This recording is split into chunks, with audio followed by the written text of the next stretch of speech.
श्रीनाथ जी गुरु गोरखनाथ जी के चरणों में आदेश आदेश आदेश। महामाई महाकाली भैरव बाबा भगवान दत्तात्रेय जी नवनाथ 84 सिद्धों के चरणों में आदेश आदेश आदेश। अलख निरंजन हर हर महादेव। क्या मंगल राशि परिवर्तन से मेष राशि वालों के शत्रुओं में वृद्धि होगी या शत्रुओं का मेष राशि वाले पूरी तरीके से सफाया कर देंगे? क्या उन्हें किसी प्रकार का रोग होगा, उनका मान सम्मान बढ़ेगा या फिर किसी प्रकार से उनके यश पर कुछ ना कुछ प्रहार होगा? कौन सा पाठ करें, किस भगवान की पूजा करें कि जीवन में दुख ना आए?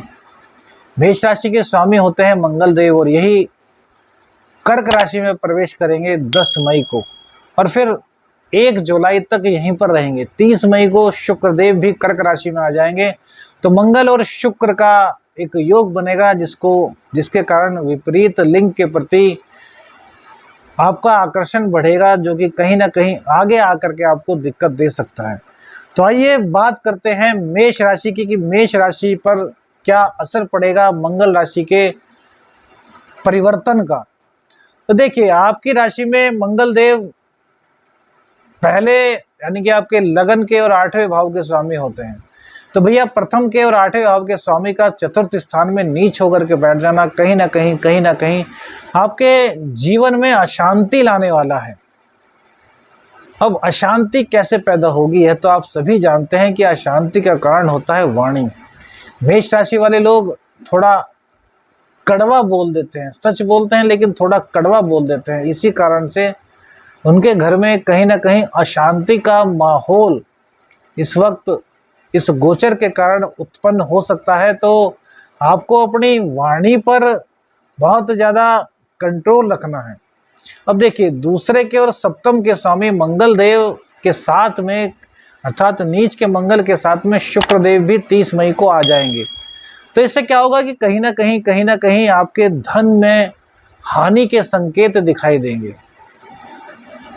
हालांकि व्यापार में कुछ ना कुछ आपकी तरक्की होगी, साझीदार तो आपको धोखा दें वो एक अलग मैटर हो सकता है, लेकिन व्यापार में आपके कहीं ना कहीं वृद्धि के संकेत यहाँ पर मंगल देव और शुक्र देव की कृपा से दिखाई दे रहे हैं, क्योंकि शुक्र देव आपके धन भाव के स्वामी हैं।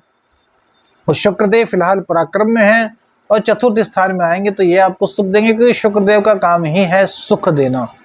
अब ये सुख किस प्रकार से देंगे? तो भैया देखिए, शुक्र देव का जो मूल स्वभाव है वह है प्यार, रोमांस, विपरीत के प्रति आकर्षण।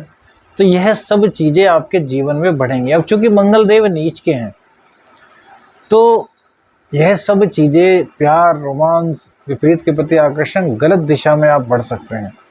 तो इसलिए आपको अपने चरित्र पर कहीं ना कहीं ध्यान देने की बहुत अधिक आवश्यकता है। यदि आप ऐसा नहीं कर पाते तो फिर आगे आने वाले वक्त में आपके साथ दिक्कत हो सकती है। तो यही आपसे निवेदन है कि भैया अपने जीवन में इस प्रकार की चीजों को मत होने दीजिएगा। और देखिए, सूर्यदेव द्वितीय भाव में आ जाएंगे। तो सूर्यदेव का द्वितीय भाव में आना, सूर्यदेव यहाँ पे बहुत ज्यादा कारक होते हैं। मेष राशि में फिलहाल उच्च के चल रहे हैं, लेकिन राहु के कारण ग्रहण योग भी बना हुआ है। तो सूर्यदेव आपको अच्छा प्रभाव नहीं दे पा रहे थे, लेकिन अब सूर्यदेव चूंकि मेष राशि से वृषभ राशि में आ जाएंगे तो यह आपको धन लाभ कराएंगे। कुटुंबी जनों से जो आपके मतभेद थे उन मतभेदों को दूर कराएंगे। आपके जीवन में एक नए संबंधों की शुरुआत कराएंगे। अब चाहे वे प्रेमिका के साथ हो, चाहे कुटुंबी जनों के साथ हो, चाहे व्यापार में हो या फिर आपके आसपास के यार दोस्तों में, हर तरफ से आपको इस मामले में शुभ समाचार सुनने को मिलेंगे। प्रेम संबंधों में जबरदस्त सफलता के आपके योग बन रहे हैं, क्योंकि सूर्यदेव जब निकल जाएंगे यहाँ से और द्वितीय भाव में आएंगे तो अपने ज्ञान के बल पर आप धन कमाएंगे। अभी तो सूर्यदेव के ग्रहण में होने के कारण आपके धन स्थान में भी कहीं ना कहीं दिक्कत लगी हुई थी, आपके मन भी कहीं नहीं लग रहा था, व्यापार में भी आपको दिक्कत थी, आपके शरीर में भी कोई ना कोई बीमारी चल रही थी। लेकिन अब इन सभी चीजों से सूर्यदेव आपको निकाल देंगे, क्योंकि 14 तारीख को सूर्यदेव भी अपना राशि परिवर्तन कर लेंगे और शुक्रदेव 30 मई को राशि परिवर्तन करेंगे, जिससे कि विपरीत के प्रति जो आकर्षण है वह बढ़ेगा। लेकिन सूर्यदेव के कारण आपका जो आकर्षण होगा हमारे हिसाब से सकारात्मक दिशा में ही होगा, क्योंकि मेष राशि वाले जिसको चाहते हैं बड़ी शिद्दत से चाहते हैं, बहुत वफादार होते हैं संबंधों को लेकर। तो यही कामना है कि आप सही दिशा में आगे बढ़ें, जिससे कि आपके जीवन में हमेशा मधुरता बनी रहे। अब देखिए, भाग्य की बात करें तो अभी जो गुरुदेव है वो राहु के साथ ही रहेंगे। अब भाग्य के स्वामी का लग्न भाव में बैठना बहुत अच्छा होता है, लेकिन गुरुदेव के साथ बैठे हैं तो राहु बैठे हैं तो गुरु चंडाल योग का निर्माण भी हो रहा है। अब गुरु और बुध और साथ में राहु की स्थिति यहाँ पर बनी हुई है, तो आपके मन में कुछ ना कुछ अलग तरह के विचार, जिससे कि कहते हैं चालाकी भरे भाव, या फिर किसी से अपने मनमाने तरीके से काम लेने का भाव। हालांकि मेष राशि ऐसी नहीं होती, मेष राशि खुद अपने काम करती है, लेकिन यह गोचर है ना, इस तरह के कुछ कार्य आपसे करा सकता है। तो कार्य आप कराएं, कोई दिक्कत नहीं। यदि आप एलिजिबल हैं, आपके यहाँ बहुत सारे लोग काम करते हैं, तो आप कार्य करें, लेकिन उनका दिल तोड़ने की बात ना करें। और गुरु का सम्मान आपको बहुत अधिक करना होगा।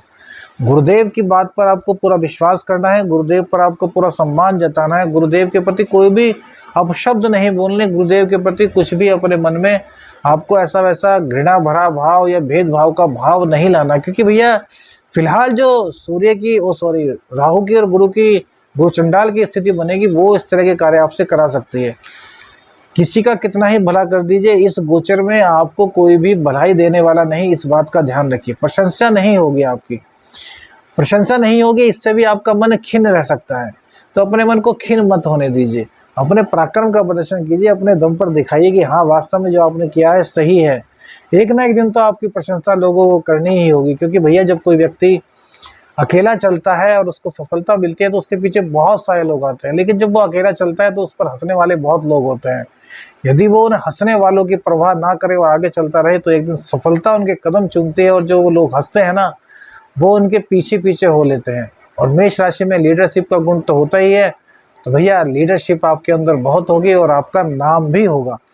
अब देखिए, सब कुछ आपको पॉजिटिव वे में बताया है, लेकिन कुछ ना कुछ आपको यह बताते हैं कि शत्रुओं में आपकी वृद्धि हो सकती है इस वक्त। और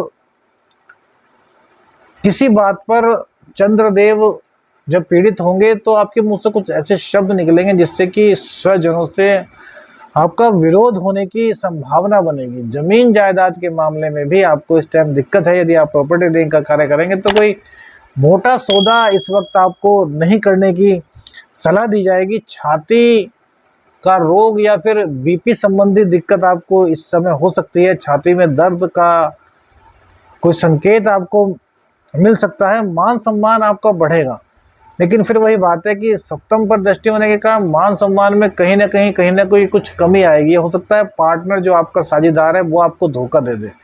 तो इन चीज़ों से आपको बहुत अधिक सावधान रहना है और गुस्सा नहीं करना। भैया देखिए, गुस्सा करोगे तो अपना ही नुकसान करोगे। सबसे पहले अपना ही नुकसान होता है, तो गुस्सा आपको बिल्कुल भी नहीं करना है। बजरंग बाण का पाठ रोजाना 5 बार करें। अब जैसे अपने पूजा स्थान में बैठे दीपक जला लें और एक पात्र में, तांबे के पात्र में जल रख लें। 1 बार बजरंग बाण का पाठ करें, उसके बाद हनुमान चालीसा का पाठ 5 बार करें और उस पानी में फूंक मारें, फिर बजरंग बाण का पाठ करें। इस प्रकार से आपका पानी जो है वो बजरंग बाण और हनुमान जी की शक्ति से, हनुमान चालीसा की शक्ति से अभिमंत्रित हो जाएगा। कोई भी शत्रु आप पर वार नहीं कर सकेगा, वार करेगा तो वो उस पर उल्टा पड़ेगा। उसके बाद उस पानी को आप पी लीजिए और अपने घर में भी थोड़ा थोड़ा छिड़क दीजिए। यह कार्य रोज करें, तो इससे आपको हनुमान जी की असीम अनुकंपा प्राप्त होगी। आदेश आदेश आदेश, अलख निरंजन, हर हर महादेव। जय जय शिव शंकर।